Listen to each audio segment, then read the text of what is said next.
Hi everyone, my name is Sibulele Sibaca and I'm the founder of Impact Drivers, an organization that works with adolescent girls and young women, not only in South Africa, but the rest of the continent.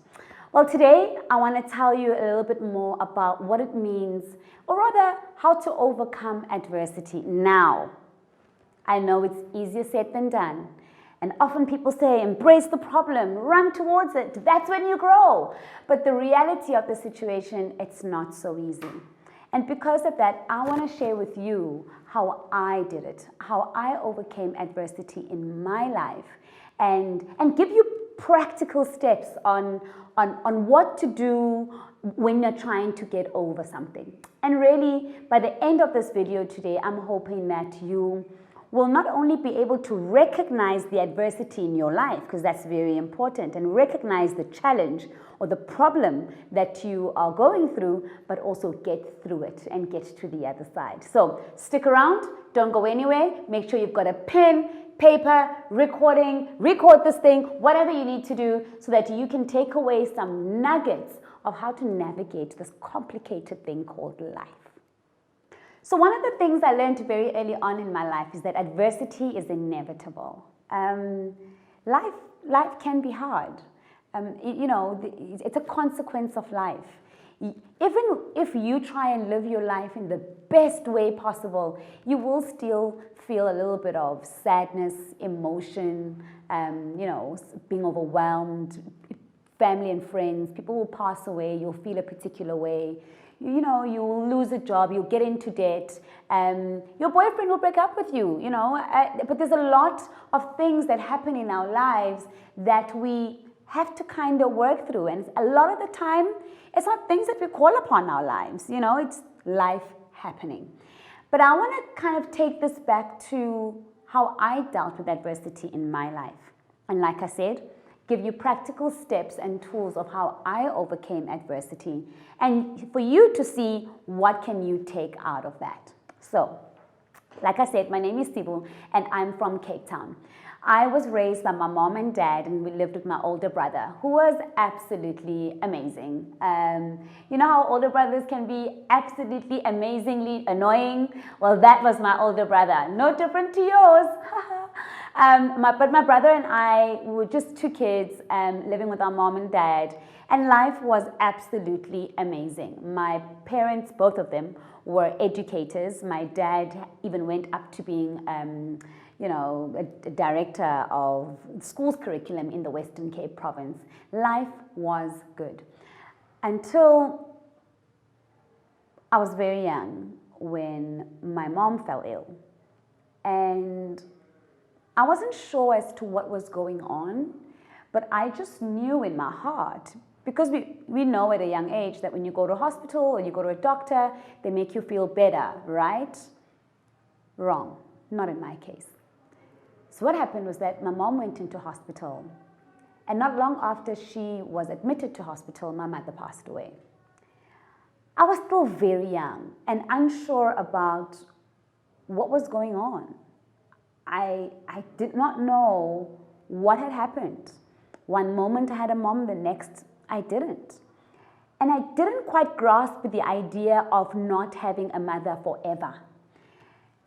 And obviously the older I got, the more I realized that, okay, my family structure had changed. Instead of having a mom and a dad, I now only had a dad, who I must mention was absolutely phenomenal. My dad was like my mom and my dad in one. I mean, my dad was there for all the big major milestones in any little girl's life. And my dad just gave me the comfort that it was going to be okay, that not having a mom who passed on is not okay, but we'll get through it, And my dad was absolutely involved. I mean, let me tell you something. I remember when I first got my period and was coming of age, and my dad freaked out. I didn't go to school for like 3 days because he was trying to figure out what was wrong with me. And I kept saying, all I need are sanitary towels, dude. Can I just get some pads and I'll be fine? Because, I was taught about this at school and I was prepared, but not my dad. He was not prepared for his little girl and his only girl, to be going through such a major life milestone. But like I said, my dad was there 100%. He was present. He came to all of my, sporting activities. He went to every single meeting. Trust me, he was all over my academics every single day. I mean, having a father who was the curriculum advisor and director of the South African Education Department, what did you expect? He expected nothing less from my brother and I. Life was good. And we had settled into this normal of ours, of being a family of 3. And just as when life was going good, adversity hit. Again. And you would have thought that we had prepared for this, right? For round 2. No, we had not prepared for it. My father was admitted. It was February 24th that year, I'll never forget. And my dad got admitted into hospital. It was tough because all of a sudden, I remembered what my mom had gone through. And so because I was now living and I was experiencing life, right? I also then knew that just because you went to a hospital, and a good hospital at that, did not mean you were going to come back home. But you remain hopeful, right? Because you don't want to get yourself caught up in the idea or the possibility of not having your father around. I then went to hospital every day to go visit my dad, whose situation really was not pleasing and not getting any better. Every day I went to go see him, but his condition was not improving. I kept asking questions about what was going on. I asked my brother, I asked my aunts and uncles, I asked family, I asked the doctors and nurses, but nobody answered me. Everybody just kept saying I was too young to understand.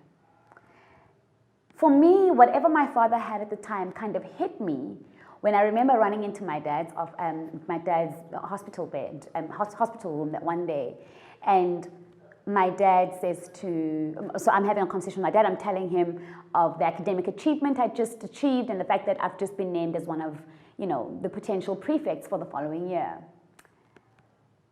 My dad looked at me so confused, looked at the nurse who was standing next to him taking his vitals, and asked the nurse, "Who is this?" My father had absolutely no idea who I was. My dad had completely forgotten about me and my entire existence. Whatever my dad had was so cruel that this man was losing his memory. Certainly had lost his memory of me. This was so tough for me to understand. And even though I asked questions, nobody cared to answer them. A couple of weeks later, my father passed away. Exactly 4 years after my mom did. I wasn't sad anymore. I was mad, I was angry. I didn't understand what was going on. I looked at my peers around me who had both their moms and dads, and I kept asking, but what did I do so badly to deserve this? Why do I find myself at a place in my life where I don't have a mom and a dad, and they were both incredible human beings? Why do I not have them here? My dad had promised to be around for so many things, and now, poof, gone. And eventually, I found out, while sitting in a taxi, that both my parents had died from AIDS and that my father had infected my mom. I grappled with this idea that my father, the preacher, the staunch Christian, the academic, the guy who had promised to see me pass matric, get through varsity, walk me down the aisle, be a grandfather to my children. How could he have done that? How could he have been such a horrible husband? And how could he have been such a horrible father, because now he's left us without any parents? I struggled with this adversity, this challenge. I started internalizing it and personalizing it. Naturally, what comes after that at the time was great stigmatization. So people stigmatized against my brother and I that we too were HIV positive. Look, and at the time, my brother and I, certainly not me, I was a lot worse. We were not pretty pictures of health. And you remember what HIV looked like back then, right?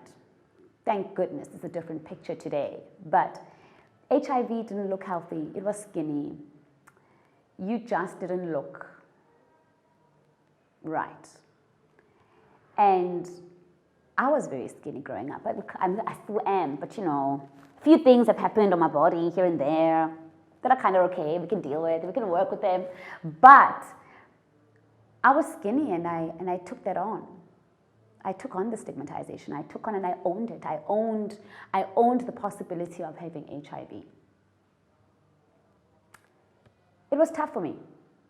My brother sat me down eventually after everything had kind of died down and said to me, Sibu, look, we have an option here, but I need to tell you something, and I need you to make me a promise. I need you to promise me two things. One, to never fall pregnant, because we won't be able to afford a third stomach. And two, I need you to dream, and to dream in color. I need you to imagine the unimaginable. I need you to read books, find out what it looks like in the world out there, because I want that for you. I thought my brother was a little cuckoos, because how are you asking me to dream all of these things when this is my reality, right? I was happy and comfortable in the sadness. This is where I wanted to be. But I miraculously passed matric, and I say miraculously because I don't remember a single thing about my matric year, really. I just kind of flew right through it. I really think I was out of it. And my brother said to me, well, you can't go to varsity, so you're going to have to get a job at JLB to help me put food on the table. And that's what I did. And I then started working with Love Life, an organization, a youth development organization at the time, whose core purpose and aim was the prevention of HIV amongst adolescent boys and girls and young people in general. And I started working for them, and that's where I discovered my why, my purpose. That is where I discovered why I was alive and why I was here, what I was put on earth for. It was at Love Life where I was discovered to be not such a bad speaker, and where I was told that there might be a future in me, and that there are people who believe in me, and there are people who see the bigger picture and the bigger vision, and mine was just to believe. And so there were really people who believed in me more than I believed in myself. And that is where I kind of took the strength to build up my life, and decided that it's not my choice that my parents passed, or that they passed from HIV for that matter, but it is my choice how I'm going to respond. Oh, and boy, did I respond. Packed my bags, left Cape Town and headed for Egolisburg. I headed for Johannesburg, and really it was like a transfer from Cape Town Love Life to National Office Love Life, because I was pulled out of the crew. I was pulled out of a group. They said, you've got a story. Come here. Come, let's tell the world. I started traveling the world with Love Life, impacting young people's lives all around South Africa, to a point where they were like, well, it's time to switch it up and elevate the story of yours to the world. And that's what I did. I then started traveling the world with Love Life. Every conference, every seminar, I met incredible world leaders from the G8 summits of the world, to musicians and actors from Hollywood. I lived a life that I couldn't even have dreamt of. And really, for me, it was testament to what happens when you truly embrace who you are, where you come from, knowing who you are, and figuring it out, as you go along, but it's certainly not avoiding the problem. And so after working with Love Life for a couple of years, I then got headhunted by Richard Branson to go and work for Virgin, which is what I did. I then switched it up, left South Africa to go work for Richard Branson, starting Virgin Unite. An incredible experience. I was only in my early 20s. And life was great. I really got to understand what it means when you embrace your life in all its mess. In all its mess. What truly happens is liberation from people's opinion and people's thoughts about what your life could turn out to be like. Really, you start owning your narrative, owning your mess, and therefore owning your future. And so I worked with Richard for a couple of years until I came back to South Africa. Worked with Richard here as well until I pretty much settled into starting my own organization where I was working with girls and young women, which I still do today. And today we're at the point where we are working with major organizations such as United Nations, UNAIDS. We're working with the Global Fund. We are in partnership and collaboration with the likes of South African National AIDS Council, South African government. We're doing incredible work that an Anglo-American, oh my word, how do I forget, but we're doing incredible work with amazing corporates as well as major funding agencies from around the world. They've recognized our work and our passion and our heart, and really they put their money where their mouth is, and we're able to impact a lot more people's lives. Now I want to take it back and give you 5 things that when I look at my life, I'm like, these are the 5 things that I did when I think about it, though I was not reading a manual or a book or a guide on what to do, but these are the things that I did. I made lots of mistakes on the way, but certainly I feel like if I can share these 5 things with you, you could probably avoid some of my mistakes that I made. So, here are the 5 things that I did to overcome adversity in my life. Step number 1 in overcoming adversity is to understand the problem. What is the problem? What are you going through? And have you located yourself in the problem? Where do you fit in to the problem? Are you the problem? Is what you're doing the problem? Is it the people around you that are a problem? Is it because you are facing this thing or this challenge, this obstacle in your life because you don't know who you are? Because knowing who you are, understanding who you are, really I feel is the solution to half of the world's problems. If you know who you are and you're able to locate and find yourself in the challenges that you come across, and you are honest and vulnerable about the problem and where you fit into that particular problem or challenge, it's really half the battle won. You see, the problem is that we're not honest about who we are and what we're about. And that leads sometimes to the challenges and the obstacles that we face.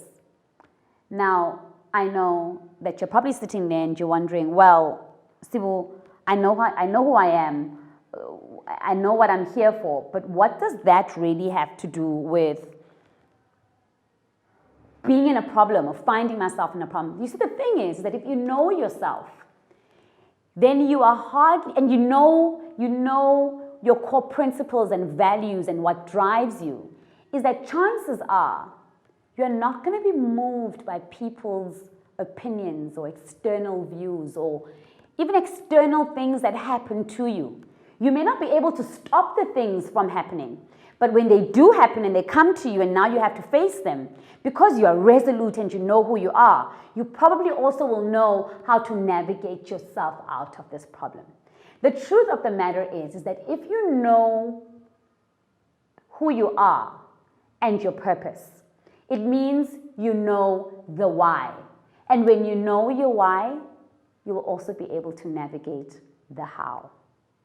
So the reality is that, like I said, I didn't choose my parents to die from AIDS. I didn't choose my parents to die at all. But it was my choice how I was going to respond to that. Mine alone. And really, that helped me in the moment when I realized that, okay, there's nothing I can do here. I then started navigating myself out of that challenge and out of that burden that I had taken so personally. So, really the first thing is to understand the problem. Figure it out in your head. How did I get to this problem? How did I get to this life of debt? How did I get to losing my job? How did I get to a space where family, friends don't want to hang out with me? How did you get to this problem that you are at now, at this crossroads in your life? Locate yourself in that problem and be honest and vulnerable about it. And guys, you can lie to yourself. It's cool. You'll be lying to yourself, but you can't run away from what goes on in your head. So, really up to you how you want to play this. You can really be honest, be vulnerable with whatever is going on in your life right now and get through it. And I know it's painful. Understanding the problem is painful. You're going to have to deal with things that you are not ready to deal with. But the only way to the other side is through understanding the problem and accepting it. Really that simple. That's step number one. Step number two, map out the solutions. We can't sit in the problem forever, okay? I mean, it's nice down there. Not sure who said it, but they called it and said it's not how many times you fall or that you fall even. It's that you don't stay there. Now the beauty about being at the bottom, the beauty about having your back up against the wall is that there is only one other direction you can take, and that is up, forward. And so, really, when you start mapping out your solutions, it's almost inevitable that you've got to start planning forward, right? You've got to go, okay, I'm in debt. I understand that from our point number one, that I was the problem here. I opened up a credit card, not knowing how I'm going to pay for it. Now I'm over indebted. I don't know what to do. But now they want to come and repossess my furniture, okay, that I bought with this credit card. Map out the solutions. Sit down and write down what you need to do to get out of the situation. I'm telling you now, it does not help to even try and run away from the issue that you have. It's not going to help you. It's not going to help you. Because the reality is that you've got to face the issue that you have and really be honest about it. And really be honest about it. There's really no other way that you can do this. Now, you have to sit and go, okay, here's the problem. Here are the various ways that I can skin this cat. I could call the bank. Guys, we then run away from the bank. We're not trying to answer their calls. They don't stop calling. You can start drinking. You can start smoking. You can start being excessively on your phone. That's not going to stop them from wanting their money. You've got to face it, right? This is part of overcoming adversity, step number 2. So write down the solutions. What are the options that you have? Can you call the bank and ask them to restructure your finance? Can you give them a date where you can start paying? Can you renegotiate your installments? Can you sell some of the furniture that you bought? Clearly, you couldn't afford this furniture. Can we just also be realistic? So can I take the furniture, sell it, whatever I get back up from it, pay back the credit card loan? These are the things that unfortunately you're going to have to face to start fixing your life. So step number 2 is map out the solutions. And if this is a personal problem with family or friends, figure it out.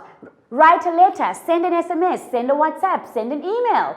If you can't confront somebody who has hurt you and you find yourself in a situation, find other means of communicating. Get somebody, a third person to come in. But it's not going to help you to avoid talking to your mother because she hurt you. It's not going to help. It's an option. You can stop talking to your mom. You can. But we both know that that is not a sustainable solution. It's not. So that's step number 2. Map out the solutions and the options that you have. Step number 3. Now do it. You've mapped out your solutions. You've mapped out the options. Figure out the option. You figured out the option that will work best for you. Now do it. Doesn't help to have this pretty plan on paper. I'm going to sell the furniture. I'm going to call the bank. Call the bank. Sell the furniture. Pick up the phone and call your mom. If you're looking for closure from a relationship and you feel like this relationship is not helping you move forward, write an email, talk to them. If you feel like you're dealing with some mental health issues, speak to a doctor, speak to a therapist. Get in touch with a mental health institution, understand, but just do it. I know this is hard. But this is what you must think about when you are doing it, right? When you're thinking of doing it, is that think of the spectrum. This side, it's bad. This side, it's good. Now, where do you want to find yourself on the spectrum? You're already on bad. You are here. Certainly staying there is an option. It can be a solution to stay there. But if you are looking at what good looks like, there are things you need to do to move yourself to good. And let me tell you, it's painful. The people that I had to confront, the truth about my father that I had to accept and understand that he may not have been the greatest of husbands, but he was an incredible father, and admitting that was hard. Asking my aunts and uncles why they didn't take my brother and I after my father passed away. And hearing their response and having to accept their response was hard. It was painful. The amounts of nights I sat up honing my skill because I wanted a better life in the future for myself was hard. Deciding that the friends who had decided that I was HIV positive and deciding that no longer to be friends with them and cutting them off and even cutting some family members off, that was hard. That was painful. But I needed to see and do the things that get me to the point of good. But as you can hear what I'm saying, I had to do. Get up from the chair, pick up that phone, talk to that person, read a book. You have to do it. So the solutions you mapped and the options you mapped in step 2, now in step 3, you've got to do it. Guys, you've got to get through it. You've got to get through it. There's no going over it, under it, on the sides. No. The problem that you're faced with, the adversity, the situation, the challenge, you must get through it. The obstacle is the only way. The way of the obstacle is the only way to the other side. There's just no other way I can explain this. And it literally requires you to pick up your feet one step after another, one foot before the other, and move. Move! Unless you're a tree, and even that can be moved. Move! And just do it. Do what's best for you in your life. I know it's hard, but do it. Step number 4.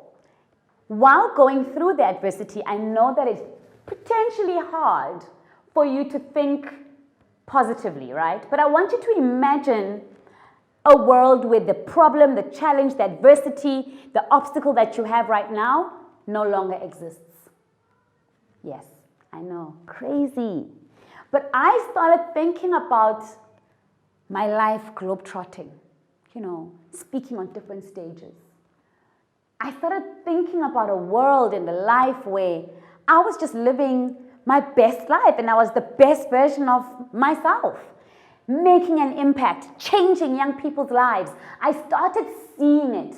And I remembered my brother saying to me, Sibu, I need you to dream and dream in color. Listen, even the car I drove was in color. I knew the color, the house, the suburb. I knew what I'd be wearing when I was going to meet world leaders. I knew what I'd be wearing when meeting Brad Pitt and Alicia Keys. I knew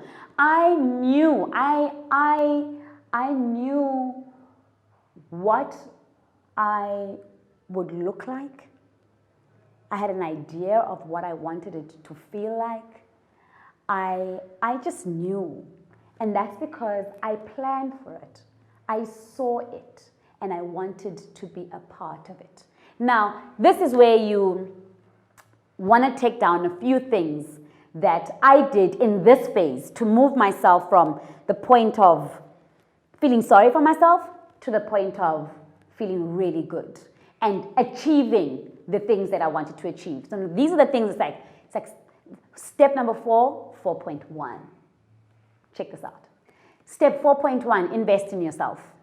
Invest in your look and feel. Invest in your knowledge, your skills, your training. Invest in yourself. If the ability to go to school is not there at that particular point in time, pick up a book, read, go to the internet, Google, do whatever it is to invest in yourself.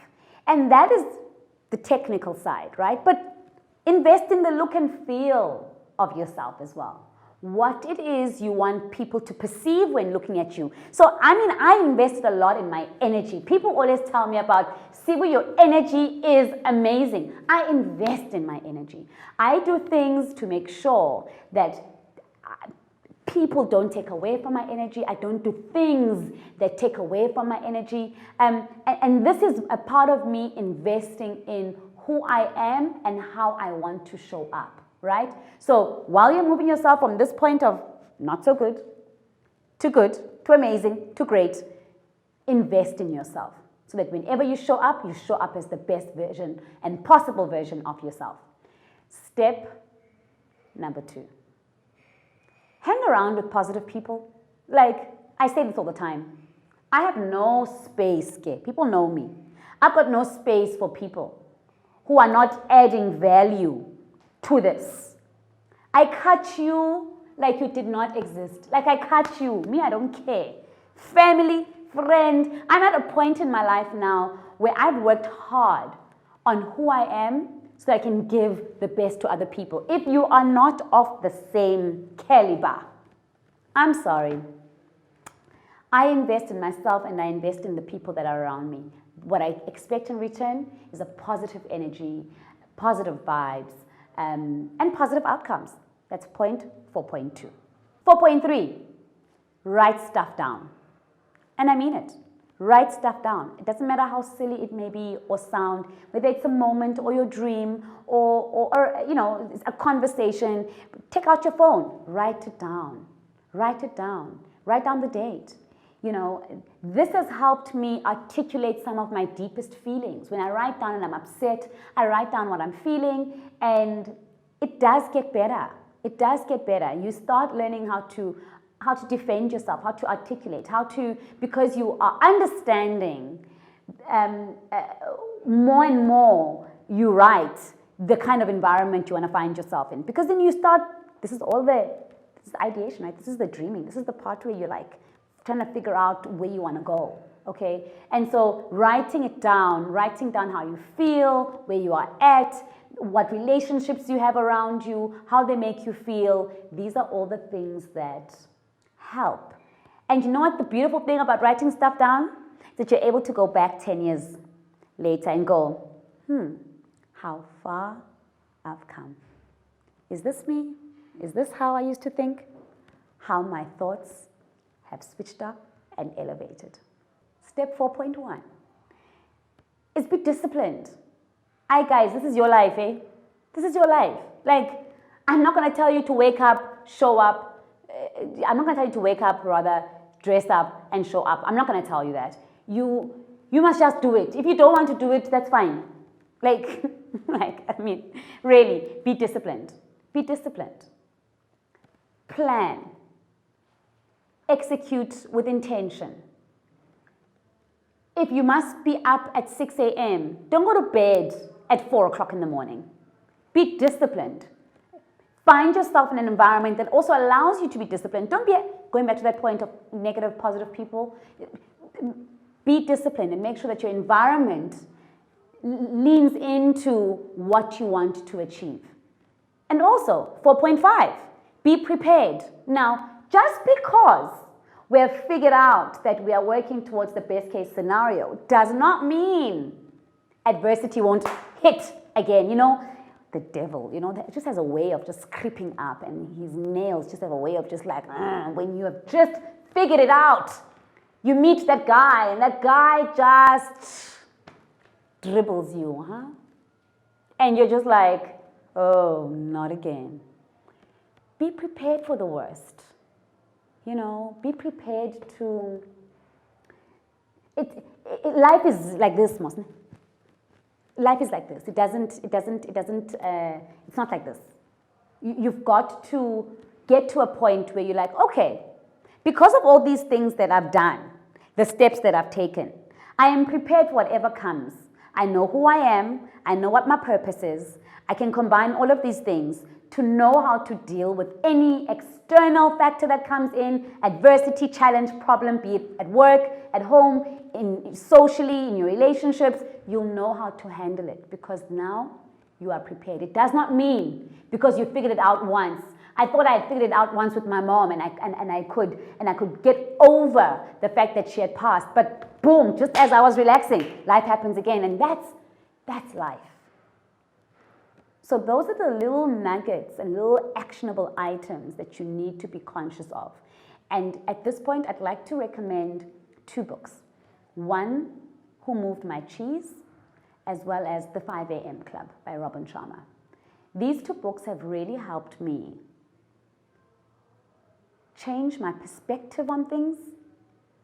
They've helped me change what I've always believed to be true, to be something, and to be what it really is, to shift my paradigm, to suit me and the kind of life that I wanted. How I am not in control of many things, but how do I navigate my life around spaces where things are not within my control, but getting there and doing the best. The 5 a.m. Club really taught me about the power of routine and how your morning routine really sets you up for the rest of the day. And for me, when I read that book, I'm not talking just the morning, the AM, the rising of the sun type of AM. I'm also talking about the morning of your life, the morning of a new phase in your life, the AM of a new milestone, making sure that you build in a routine that really levels you up for success. So that was step number 4 and all its little bits of nuggets. Step number 5 is that, and in closing really, life is up and down, like I'd said, from step number 4. When life is up, celebrate it. When life is down, find the lesson. Find the lesson and learn from it. I know it's hard to keep a positive attitude while life is just throwing you in the dungeon, then taking you out. But I want you to remember that nothing is permanent. Nothing at all. This goes for good and bad. When you're going through a bad moment, remember that this too shall pass. And when you're going through a great moment, be in the moment. Be present. Celebrate. Because we really never know when life is going to throw you in the deep end again. I hope that from this conversation, telling you a little bit about who I am and how I overcame adversity with no manual or life book really, but thinking back of the things that I did to kind of get me to a point of where I am today, that you will then start taking these lessons back into your own life and identifying your pain points, identifying things that happened in your past that are really prohibiting you from moving forward. And these are moments and things and challenges and obstacles that you might have think you've gotten over, things that you feel that you've really gotten through. But in essence, though, in reality and in truth, these could be the very things as well that are holding you back. Go back to these things and deal with them. And use the steps that I have told you. These are the things that are going to help you to start understanding who you are and why you are here. It's not easy, like I said. Going back to a problem is often not only facing yourself, but maybe also facing the people who are a part of that problem. And usually it's people that we love and care about. But no matter what it is, no matter what the adversity, no matter what the challenge or obstacle, I want you to remember that if it's happening to you, it's a part of your story. And no matter how messy, disgusting, embarrassing the story is, own it. You'll be better for it, I promise you. Own it. And in owning it, you liberate yourself. Not only that, you give others permission to talk about their stories too. And besides, when you start talking about each other's stories, you realize that your problem and your story is not so bad after all. Wishing you guys all the best as you navigate the next few milestones of your life.